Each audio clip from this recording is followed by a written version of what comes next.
When I was preparing for the picture, Jay Cox and Walter Bernstein and Brian De Palma. Walter Bernstein actually took us to Madison Square Garden the first time. We sat all the way up in the seats, way up. And he said basically it's a series of 5 fights that night. And Walter was sort of talking me through the fights as what was happening. And it was very hard to tell what was happening.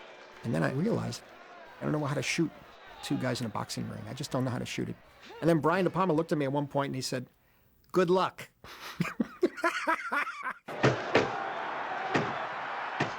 But I did come up with an image that I saw. One young kid was in the corner. There was a sponge they put in the water and they sponged his back, but it was bloody. There was blood in there. It was just blood going down his back. It was quite an image, I thought. And so that was one image. And then the second time I went to Madison Square Garden, Jake LaMotta took us. And we had 3rd row seats. And it was a different experience. I could feel the fight there. I could feel the sense of the blows and how fast they were moving and the hits. It was different. And so one thing I did notice, it was about three fights a night. They took the first one out. As we're taking the first guy out, who lost, I think it was knockdown, looking at these ropes, and while the announcer's announcing, there's blood on the ropes is just dripping. I said, gee, it's pretty interesting. Nobody's cleaning up. It's just what it is. It's going to be a lot of bloodshed, and that's the end. The most important thing about the look was the use of black and white. And before going to the island, Bob did some 8mm color footage of him in the gym working out. And we looked at him one night. We ran it at my apartment. We just ran on a white door. We just ran the 8mm footage. And Michael Powell, the great British director, was there. Michael, we become friends with him in the early 70s, and he came to visit us in New York. And one night he was there. We were one evening running this little 8mm footage of sparring, De Niro sparring with one of the guys. And I said something's not right. I'm not sure. I couldn't get my head around the imagery, but he said, Powell looked and said, "The gloves are wrong, the color of the gloves." I said, "You're right. They're bright red." Now, of course, at the period, I think the gloves were more oxblood or maroon in a way, but it suddenly hit me, the color. Ugh. I said, I love color movies. I'm obsessed with color. But when he said that the gloves are wrong, it hit me. And so that's when we decided, I said, let's make it black and white. And so that was a main part of the look of the picture. I remember being asked, do you think we should shoot in black and white or color? And I said black and white without even a hesitation. And I remember Martin looked at Bob and he said, "See, we all agree. We're right. It's right." I was delighted to think about shooting in black and white. It was wonderful because I, and even Marty, who's younger than I, associate boxing with black and white because of the pictures that you saw in Life magazine and the old newsreels and the Friday night fights, which was a staple of television in the 40s and 50s, were, of course, all black and white. And I'd never shot a movie in black and white, and I always wanted to, so I, of course, said yes, I'd love it. Hey, Bob, take a picture of all of us. Jackie, come here. Sit over here. Marty was, even then, very much involved in the preservation of films. And the print stocks of that time in color tended to fade badly. And he was very unhappy about that, and rightly so. And so we figured, hell, we shoot it in black and white, it can't fade, So that was another reason to shoot it in black and white. And then finally, when we came back from the island, we went to the 14th Street Gym. It's no longer there. And De Niro showed me what Jake LaMotta and Jimmy Nickerson, the stunt coordinator, had worked out. And Jake had choreographed these 9 fight scenes we had. And Bob got in the ring with Jimmy, and he showed me all the moves of each fight, each 2 minutes, 3 minutes, whatever. And I was stunned. Because I realized it was going to take an extraordinary amount of effort to do what I wanted to do, but I didn't know exactly what I wanted to do yet. In fact, I was so stunned that I couldn't react. I just sat there. And I remember at one point, De Niro came out of the ring with his mouthpiece on. He said, "You paying attention? Because we're killing ourselves in there." I said, yeah, I am. "You all right?" I said, yeah. I said, "You bored by it? Is something wrong?" I said, No, go. No, I'm fine. Let me take, is that the layer? Yeah, that's the Dutch wheel thing. Oh, okay. I suddenly realized, oh my God. I said, to do this the way, the way I wanted to do it, we're going to wind up being there for years. I got to be careful. I got to figure out how to design it so that I can shoot it efficiently. And so they gave me a black and white video. I took it to my apartment and I put it in, and I realized that I had to make these notes and drawings and diagrams. And what I wound up doing really was designing every fight scene sort of like the musical numbers in New York, where for 14 or 12 bars of music or 4 bars of music, there'd be one shot.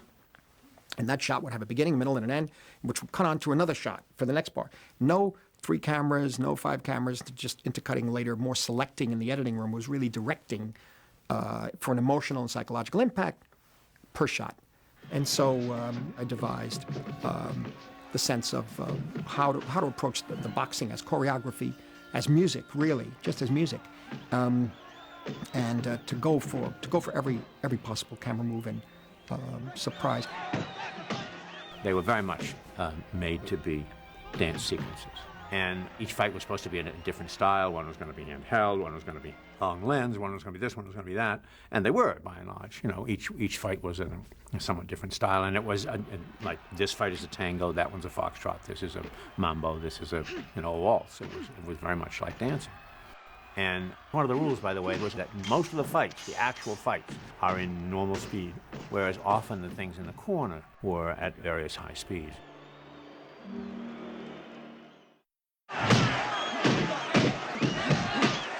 One other major decision was to stay away from the audience, and that meant I'm inside the ring, I'm inside the ropes for most of the time. Because invariably, when I saw these boxing films, they're shooting from outside the ropes, I feel not a part of the action, I don't quite understand it. I'm not sophisticated enough to understand the beautiful moves of a boxer and what he does, and how that triumphs over the other athlete. And so I did everything more subjectively. The only time we're outside the ring is when he's sort of not trying, the fox fight, which is through the fight. What are you doing, Jake? Come on, box him! And when he's sort of playing possum, quote unquote, with Dutch wheel, where the camera's outside the ropes. And as soon as he starts swinging at Dutch wheel, the camera crane went through the ropes and around, and you're back in the ring, and within 3 or 4 shots, Dutch wheel was gone. Having never worked on a major feature film in Hollywood, I was very scared. And I looked at the first day of dailies, which was when Marty had 2,000 people in an arena, and it was the most extras he was able to use on the whole film. And it was the championship fight when De Niro fights Sedan. And it began with an amazing Steadicam shot in the basement with De Niro warming up, punching his brother who's wearing a protector, warming up to go into the ring, and the cameraman backs away from them and stays ahead of them as they come up into the ring, and then they pass him and he starts following them down towards the ring behind them, steps on a cherry picker crane that brings him up into a high overhead shot as De Niro enters the ring. Very, very difficult shot to do. And with all these extras that were costing a huge amount of money. I looked at Marty's preferred take, which the script girl had told me, and the camera had lost its registration pin, and the shot was completely damaged and was unusable. So the first thing I had to do was go and tell Marty that he had lost his preferred take. Fortunately, he had an excellent other take, which we ended up using. So it was lucky, but it's an amazing shot that people love, and whenever I teach classes, I always show that.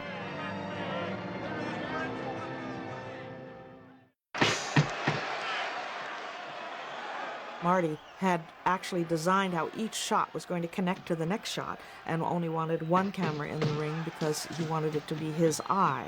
He didn't want 5 cameramen shooting something in a way that he had not designed. And so Marty knew that the camera work that he was going to do would be so complicated that he would have to be in a studio environment where he could have maximum control over the lighting, the size of the ring.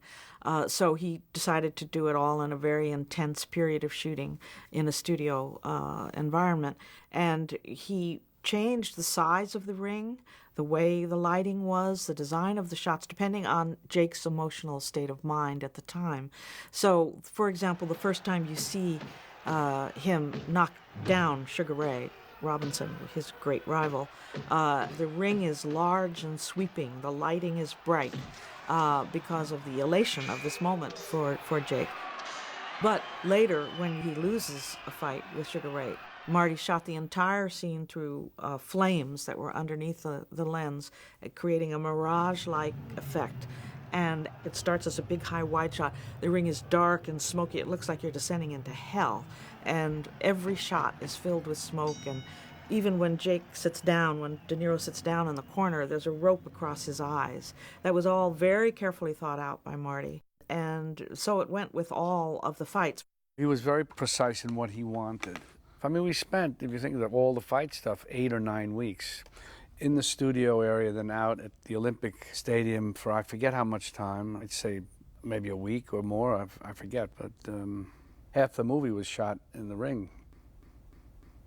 I hate storyboards, except Marty's, because most storyboards are drawn by storyboard artists, and they're comic strips. You might as well just do a comic strip, not do the movie. But Marty's were only diagrams of where the energy should go, and his storyboards are marvelous.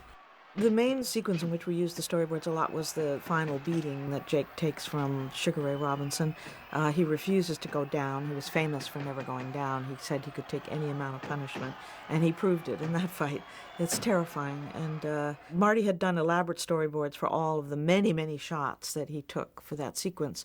As we were editing it, we discovered that the kinetic flow of the images actually dictated sometimes different structure.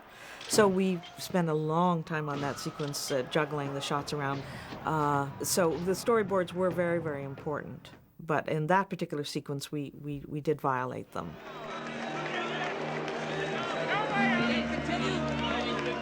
Marty used real referees and real people in the corners, real fighters. All of Jake's opponents were real fighters because he feels that real people bring something to a film that no actor can. Also, Marty wanted to reproduce the very sort of crude way fights were filmed in those days so that the commercials would be superimposed over the fighter in the corner, and you could actually see them flip cards over. And so we reproduced it exactly with the hand flipping the cards. But we did use the original announcer's voice because Marty said nobody can ever get the poetry in that voice again. The way the man spoke and the way he described things was just memorable. So we were able to use the actual voice of the TV announcer or radio announcer at the time, and it worked wonderfully. Kamada's taking terrible punishment on the ropes as Lucille bangs him with left and right to the head. Another left, another... But I think one of the most beautiful things she did was inject religious imagery into the film in that final terrible fight, where you see Jake in the corner just about dead, being administered to by a man who was actually Jake LaMotta's handler.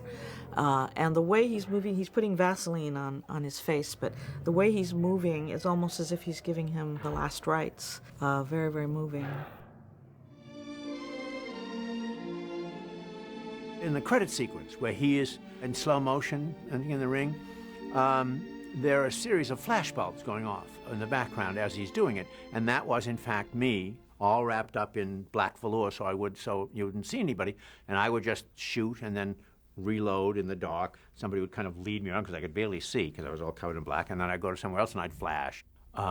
Shooting an old press camera, a speed graphic, with very old flashbulbs that had a slow rate of decay. Modern flashes are so fast that at least half of them, statistically, don't show up because the shutter's closed. But the old flashbulbs from the 40s, which were very hard to find and which now don't exist except for movie special effects and expensive as hell, but we bought bunches of them.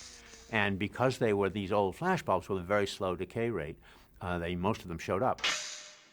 And that was the last thing we shot in California when we were shooting the fight scenes before going to New York to shoot the dramatic scenes.